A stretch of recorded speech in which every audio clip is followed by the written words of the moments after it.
Gak kebayangkan jika terjebak di sebuah tempat yang tinggi, apalagi tanpa perbekalan dan bantuan apapun. Halo viewers, Bang Ed Clipper lagi di sini.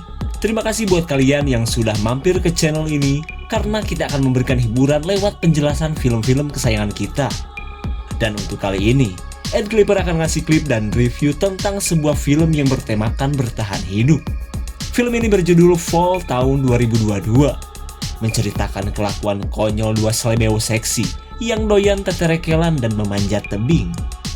Berawal dari ambisi untuk mencoba yang gak biasa, mereka memanjat tower pemancar TV dengan tinggi 2000 kaki atau 600 meter lebih. Namun siapa sangka, kegiatan ekstrim itu malah menjadi mimpi buruk bagi kelenjar-kelenjar siap panen ini. Mampukah mereka bertahan atau pecah menghantam tanah? Tonton sampai habis, subrek dan kasih tahu teman-teman kalian. Film ini berawal dari aksi panjat tebing yang dilakukan tiga sahabat di sebuah gunung batu. Terlihat pria bernama Dan terus menyemangati pacarnya untuk jangan takut ke kerayapan bersamanya. Ya? Oke. That's my girl. Saat si cantik Becky melakukan aksi ekstrim, si gemoy yang berjuluk Hunter tak mau kalah dengan berusaha untuk sampai ke puncak lebih dulu. Sementara itu, Dan terus istiqomah mendaki dengan mengaitkan alat pada celah tebing.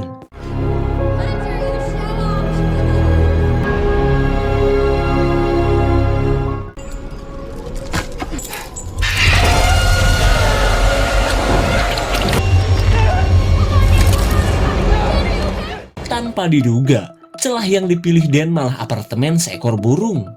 Becky dan Hunter pun panik ketika Dan tergantung bagai hadiah panjat pinang.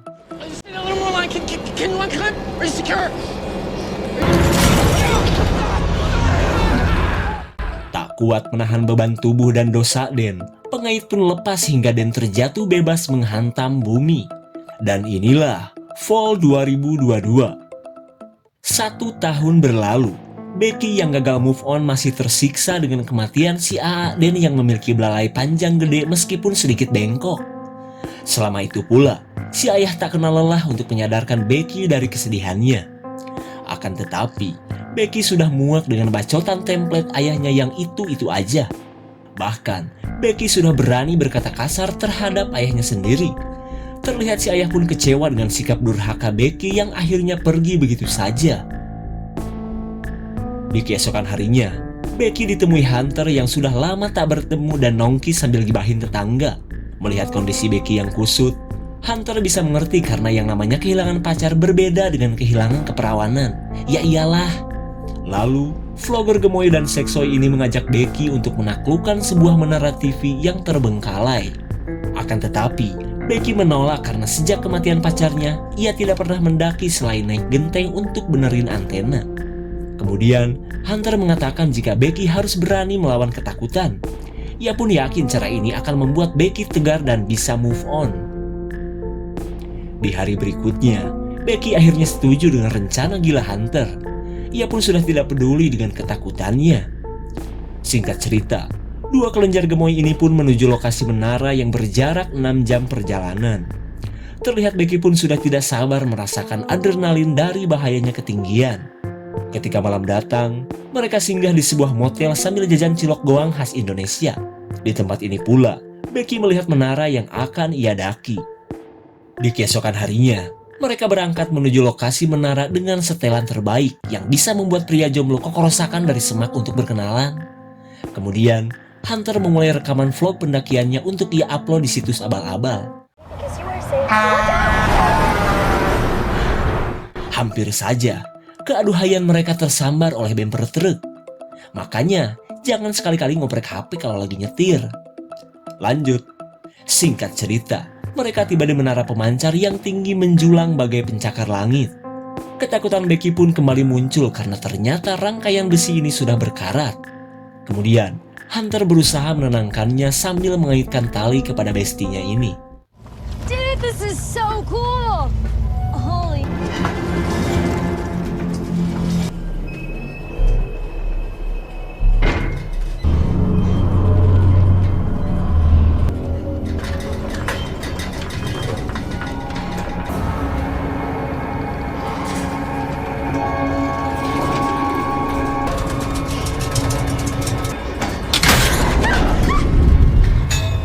Untung saja, Becky gercep pegangan sebelum gravitasi membunuhnya. You're doing great. Come on.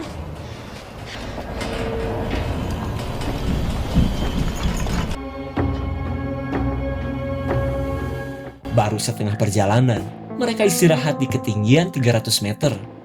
Dari tempat ini pula, mereka bisa melihat motel yang merupakan satu-satunya bangunan di daerah ini.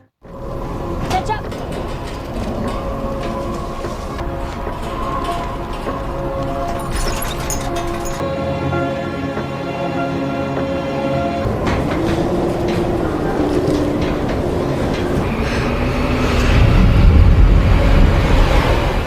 Singkat waktu, mereka tiba di checkpoint pada ketinggian 500 meter lebih.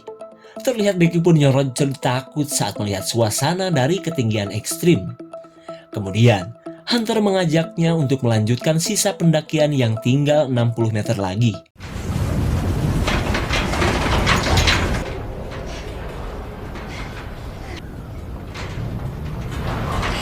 You're okay.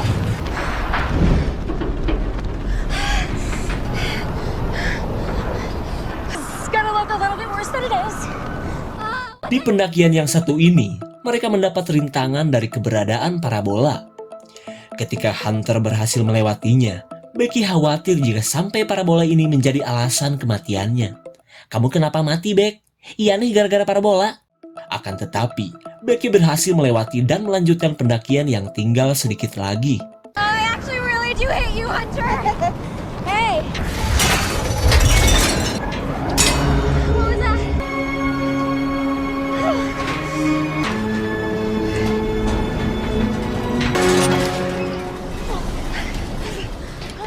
Akhirnya, mereka berhasil menaklukkan menara pemancar dengan selamat. Kemudian, mereka langsung selfie Sukaesi untuk dipamerin di Facebook versi gratis. Bahkan, mereka pun mengabadikan momen ini dengan drone berkapasitas baterai 2000 mAh. Pura kali ah. Tak puas dengan foto biasa, mereka melakukan pose ekstrim di atas ketinggian. You can do this. Take it easy. Open your eyes. Jangan ditiru ya, karena adegan ini hanya dilakukan oleh orang-orang toil yang tak terlatih. Di tengah selebrasi keduanya, Becky tiba-tiba teringat dengan Dan. Lalu, ia menabur abu kremasi sang pacar yang sangat menyukai ketinggian itu.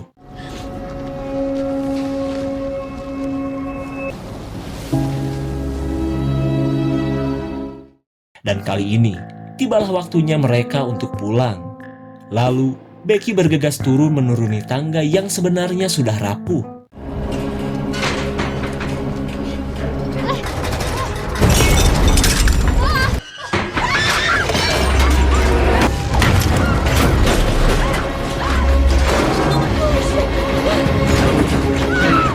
Sebelum Becky nyocol ke tanah, Hunter menarik tali yang masih terikat kepada temannya itu.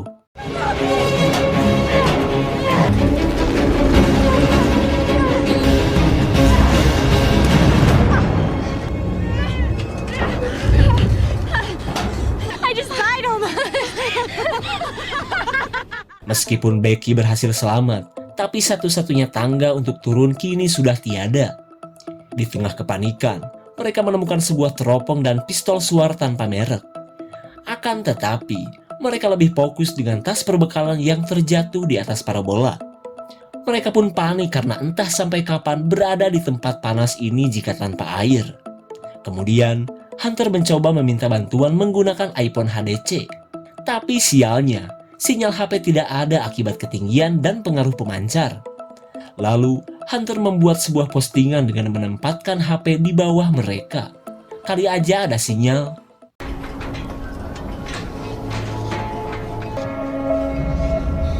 See if come on. I don't either.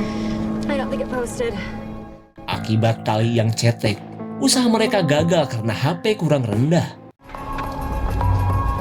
Careful, Hunter. Okay.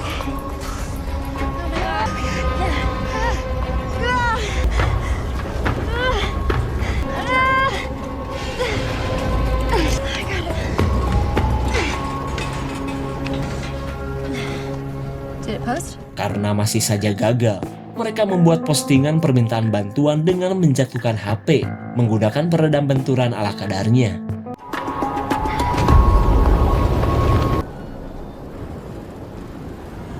Entah HP itu selamat atau pecah 1000. Mereka menunggu HP mendapat sinyal hingga postingan terupload dan ada yang merespon.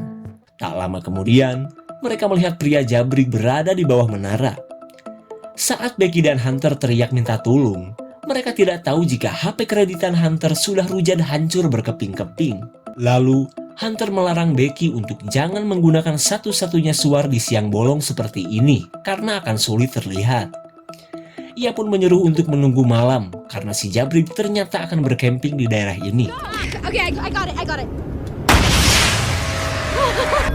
Holy shit, check this out. Akhirnya, keberadaan mereka diketahui oleh kedua pria burik ini.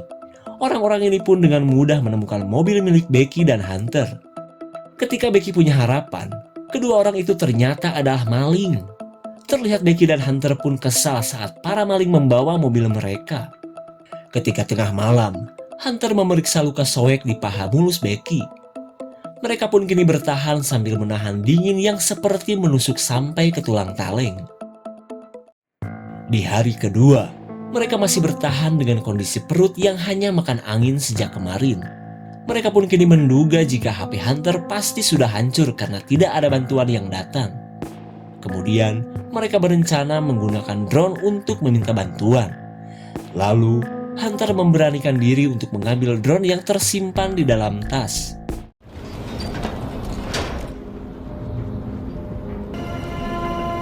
I'm sorry, Bex.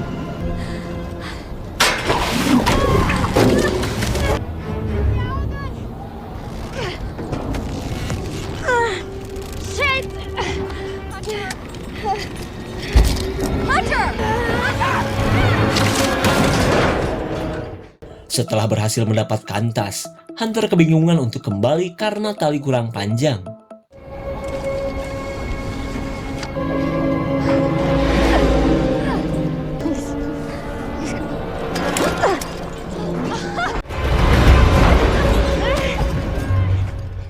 Melihat Hunter berhasil meraih tali, Becky langsung menggereknya ke atas.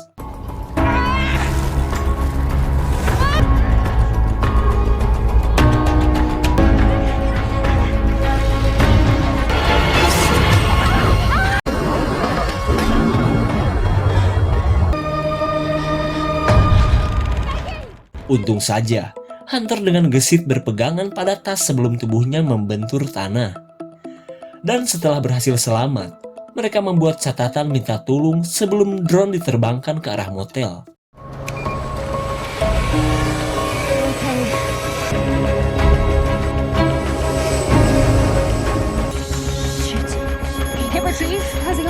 Baru jarak beberapa meter, drone yang malah lowbat membuat rencana ini gagal. Terlihat mereka pun bingung bagaimana cara untuk mengecas drone ini. Di hari ketiga, kecantikan mereka mulai pudar dan mendekati tampilan zombie.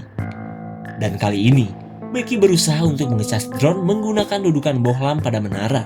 Rencana ini pun memaksa Becky yang paling jago ringkas sehat dan bugar menaiki tiang tertinggi.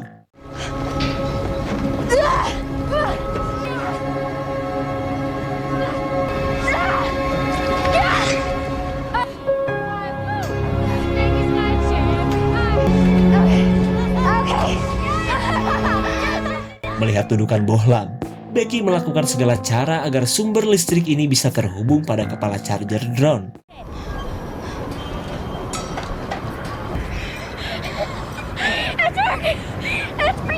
Ketika drone benar-benar mengisi daya, Becky berusaha sekuat otot untuk tetap bertahan dalam pose seperti ini. Tapi tak lama kemudian, burung pemakan daging mencium aroma darah dari ceker Becky.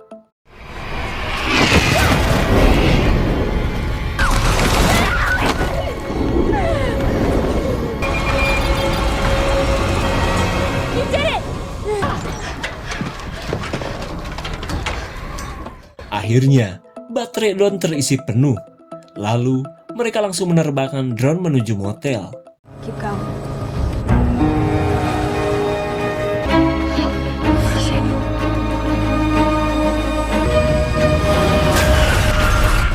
Sial sekali, harapan mereka pun kandas saat drone tersambar oleh truk.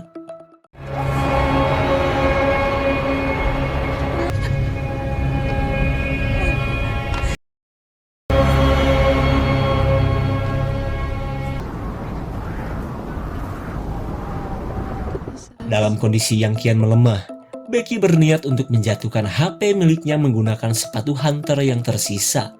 Tapi tiba-tiba, Hunter berkata, "Itu akan sulit, Beck, karena aku sebenarnya ada di bawah." Ternyata, Hunter sudah tewas menghantam parabola karena gagal meraih tali saat dirinya terjatuh. Sontak Becky pun kaget karena sejak kemarin ia berhalusinasi seolah ditemani Hunter. Saat semuanya sudah terungkap, Becky yang memang sendirian sejak kemarin kini bertahan dari badai yang semakin mendekat.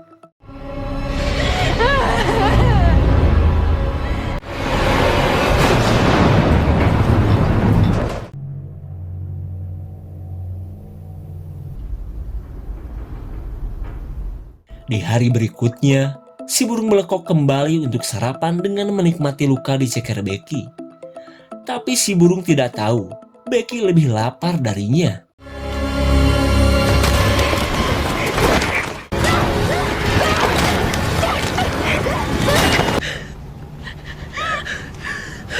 Karena tak ada yang bisa dimakan, Becky terpaksa mukbang burung nasar untuk mengembalikan staminanya yang sudah letoy. Lalu, Becky memberanikan diri ke tempat jasad Hunter dengan tali yang ia miliki.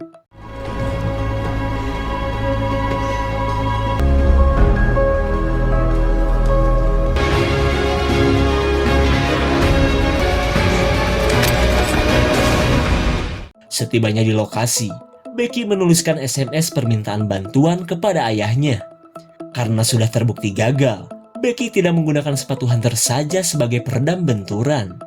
Bahkan, Becky menggunakan jasad Hunter sebagai pelindung tambahan, agar HP mendarat selamat sampai mendapatkan sinyal, hingga pesan pun bisa terkirim kepada ayahnya.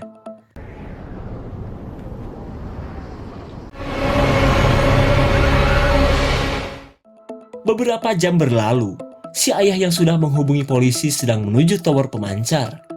Melihat jasad yang sudah dibungkus para polisi, beliau lemas karena menyangka itu adalah Becky. Tapi tiba-tiba, Becky memanggil ayahnya yang sekian lama ia benci. Terlihat Becky pun menyesal atas kelakuannya selama ini. Dan kali ini, ia bertekad untuk move on dan menjalani hari-harinya bersama sang ayah seperti dulu. Karena mereka sudah bersama, berarti film sudah selesai. Ending yang bikin haru kan? Berawal dari kesedihan yang mendalam, Becky yang rapuh dengan mudah diajak untuk melakukan aksi konyol dengan Hunter. Terlepas dari dosa kepada ayahnya, Becky nekat manjat rangkaian besi yang memang sudah rapuh. Kelakuan dua perempuan ini pun menjadi bencana terutama bagi Hunter. Namun setelah melewati banyak kesulitan, Becky akhirnya bisa bertahan dan selamat hingga kembali kepada ayahnya. Segitu saja untuk klip dan review kali ini. Tonton video di clipper lainnya ya. Terima kasih dan sampai jumpa.